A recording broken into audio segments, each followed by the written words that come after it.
The List by Patricia Forde. Prologue in Chapter 1. Prologue. Smith Fearfall was a scavenger. The beach was his territory. He watched the canister as it danced, nibbling the waves, teasing him. He waited. He was good at waiting. Finally, his quarry came within reach. He waded out. The plastic that covered his trousers snapped and cracked in the gale. The canister moved away from him. He waited, eyes on his prey, his mind fully focused. Once more, the silver glint of the metal cylinder cut through the salty water. Smith reached out and felt the hard metal beneath his fingers. The canister slipped from his grasp. He lunged and caught it once more. He wrapped both hands around it and cradled it to his body. When he returned to the beach, he examined it, the sharp sand stinging his eyes. He noted the red star and the string of letters, N-I-C-E-N-E, but they meant nothing to him. He shoved the canister into his hemp bag along with the other treasures he had found that morning. Beyond him, over the vast stretch of turbulent gray water, a gull screamed. Smith stopped and looked out to the horizon. He shivered. Then, pulling his coat closer to his bones, he turned and headed for home. Chapter 1, number 265. List. 1. Things one after another. 2. Speech of Ark. Letta, the wordsmith's apprentice, buried her face in her hands, exhausted. Her forehead ached and her eyes felt dry and dusty. She had transcribed hundreds of words since early morning, each one written in her own distinctive cursive style. This was their busiest time of year, the time of change. It was now that the masters took on apprentices, teachers took on new pupils, and people got ready for the long winter. She reached for another card and began to write, search, to explore, to look for, an investigation seeking answers. She stopped for a second, resting her pen on the edge of the table. The evening light threw shadows on the walls and added to her anxiety. She had to do something. She couldn't sit here waiting for Benjamin to tell her why a Gavver had seen fit to visit them. She got up and walked to the living area, stopping outside Benjamin's study. Then she hesitated. The voices from the inner room rose and fell, words slipping and sliding between the two men. Letta turned to the small round table and, with great care, filled the cups that stood waiting on the metal tray. 2 cups. The boiling water released the earthy smell of burdock, its pungent depths filling the room deep and clay-like. She picked up the tray and moved to the door. Should she go in? Through the slit in the wooden door, she could just see the heavy drapes covering the window, the old green armchair standing on its 3 legs, the 4th corner supported by a block of timber. Beneath it, the white marble floor, smooth and cold. She took a deep breath and shifted the tray to her left hand. With the knuckle of her index finger, she tapped a dull tattoo on the door. The cups lurched. Inside, she could hear her master's voice. But sir, he said, 500 words? It not human. The Gavver's answer came too swiftly. List 700 words now, he said. Too many. What make work for self? But, Letta flinched at the despair in her master's voice. The Gavver laughed. Ark need less words, he said. Words no good. Words bring trouble.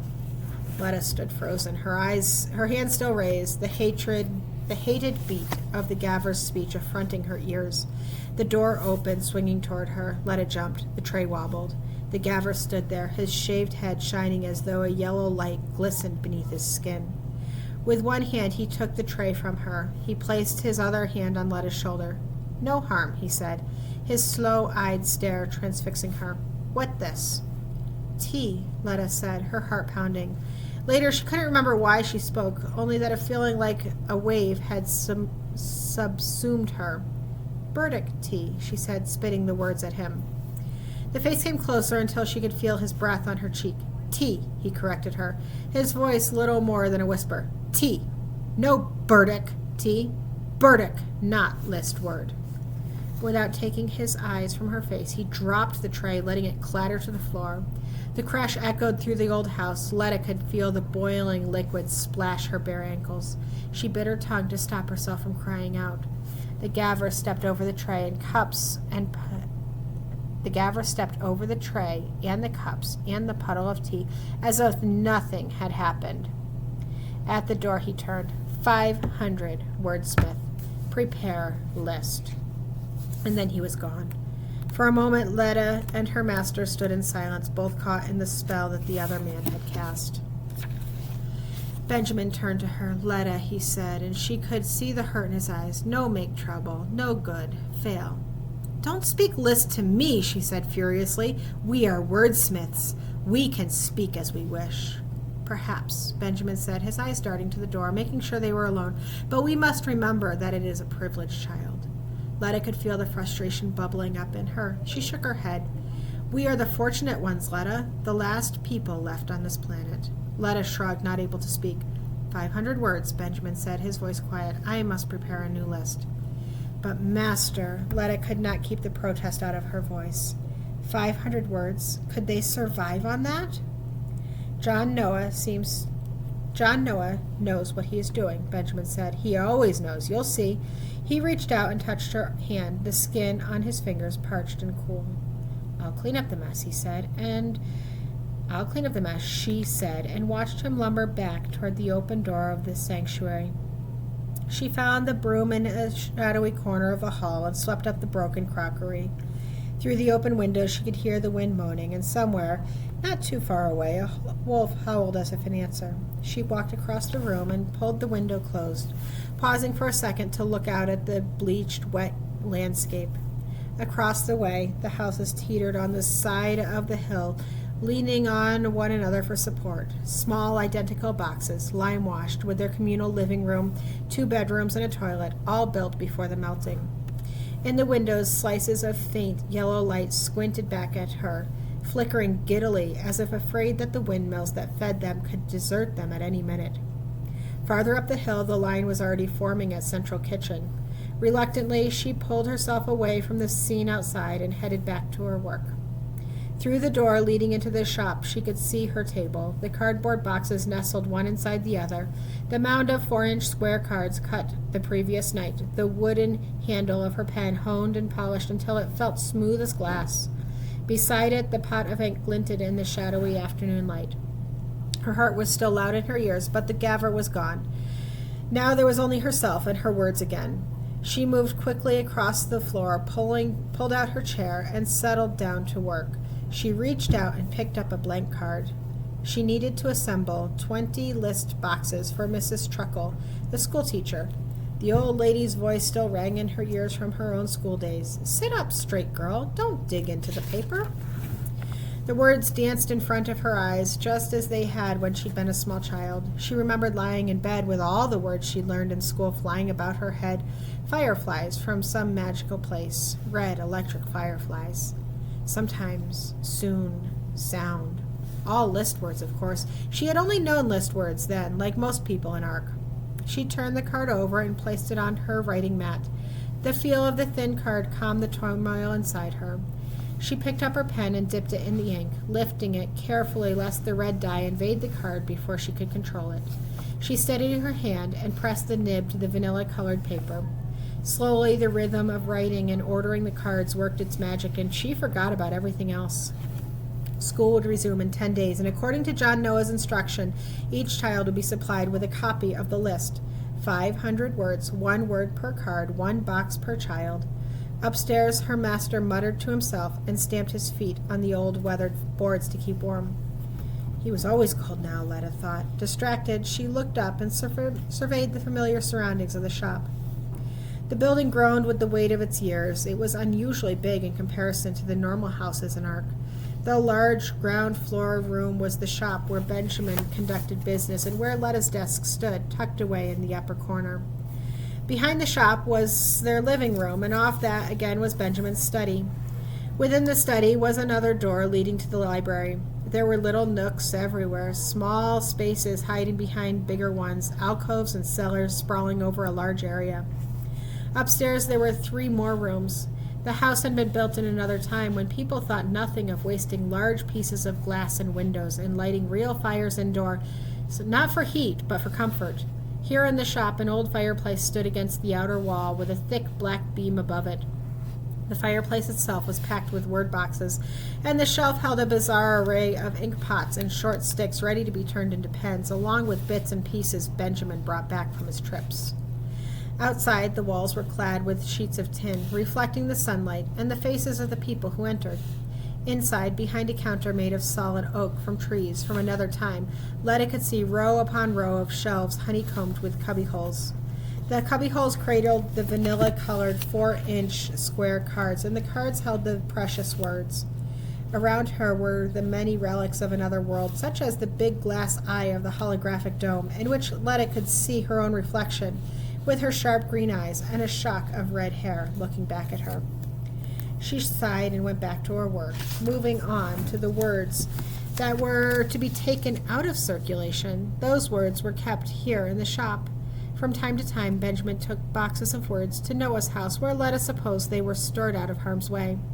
She flicked through the cards in the box nearest to her. Dream, hope, love, faith.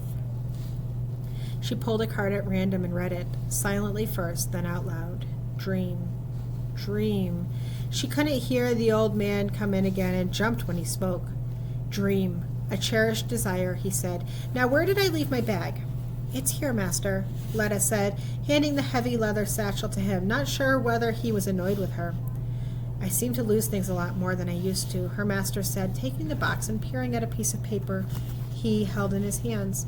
Letta looked at him and noticed the deep shadows under the red-veined eyes, the yellow shriveled skin that clung to the sharp bones of his face, and the chalk-white hair that he brushed across his brow. The new list will be ready before dark tonight. He didn't look at her. 500 words, a major edit on the orders she had already filled. Was there anything in the drop box today? The old man asked her. The drop box attached to the front of their shop was where citizens of Ark were required to turn in any stray words they discovered. Just one word, she said, handing him a card. Ant. I met the boy who dropped it off. He found this piece of paper in an old box, but he didn't know the word. Ant, Benjamin said softly. How quickly people forget. When I was a boy, such words for these creatures were commonplace, and now the only word we use is insects. Letta finished the thought for him. He shook his head. There is something I need to tell you, he said. Letta waited, biting her lip. Yes, master, she said. I have to go away sooner than I thought. I'm afraid I must leave at first light. Letta nodded. How long will you be away? The old man rubbed his hand through his hair. I'll be back as soon as I can, he said. You keep the shop open. Take in the words and sort them. Distribute words to those who need them. Do you think you can do that, child? Yes, master, she said. I can do that. Mrs. Truckle will help you when she can. Just remember to keep your head down. Speak list. Don't draw attention to yourself. Letta sighed. She wasn't sure she wanted her old teacher helping her. Her master's words cut across her thoughts. There is a lot of unrest out there, he said. Outside Ark? Letta pressed him, fascinated and terrified all at once. The old man shrugged. Maybe even inside Ark, he said. Benjamin turned away from her and very slowly started to climb the stairs. Not for the first time she gave thanks that she had a home here in Ark. After the melting, so many people found themselves cast adrift, lost in a dangerous wilderness with no one to help them. But her parents had been followers of Noah. They had come to Ark before the last days, and she had been born here. Benjamin was right when he said she was privileged. There were many who had not been so lucky. Letta pushed her thoughts to one side and set about packing a bag for her master. She went into the living room and headed straight for the water bottles. They still had a few days' worth of water, so she took 3 bottles and put them carefully into the old bag. She held back only one small bottle for herself. She was sure Werber would give her more if she really needed it, but Benjamin might not come upon clean water for days. His food he would collect from the central kitchen. Mary Pepper wouldn't be happy about it, but it was another privilege of the wordsmith. He had a duty to travel outside Ark in search of words, and therefore had the right to bring food with him. She moved swiftly to the old cupboard that stood by the wall and pulled open a drawer. There were all his scraping and cutting tools. She picked them up and was about to deposit them in the bag when she paused. She took the little knife he used with its simple wooden handle and sharp curved blade. She closed her eyes, feeling its weight in her hand. She tried to imagine herself out in the field, hauling some long-forgotten artifact from the loose soil. A box. Yes, a box that once held exotic food. She would carefully clean away the mud and silt, and underneath she would find a label, torn perhaps, but still readable. The words just sitting there, black on white. She would peel the label off with the knife and put it between 2 sheets of clean paper, and then she would see what it was that she had discovered. A new word, word long forgotten. Something from the other time, the time before the disasters. She wouldn't know what it meant at first, but she would deduce its meaning from the context, or ask an elderly person who would remember it from their youth. She needed a walk, she thought, stretching her aching back. Fresh air, a snatched break before the night's work began in earnest. Her master didn't like her going too far from the shop, but she had to have air. She pulled on her coat, the raw cotton coarse against her skin. Benjamin had clad the coat with plastic he had found on one of his trips, so it almost kept the rain out. She sighed to herself. The street was little more than a mud track, churned up by the passing boots of the field workers as they hurried home. She pressed on, out toward the fields, moving against the flow of traffic. A man hauling pelts passed her, his eyes cast down. Behind him, a cart laden with water barrels trundled by on its way to water the town.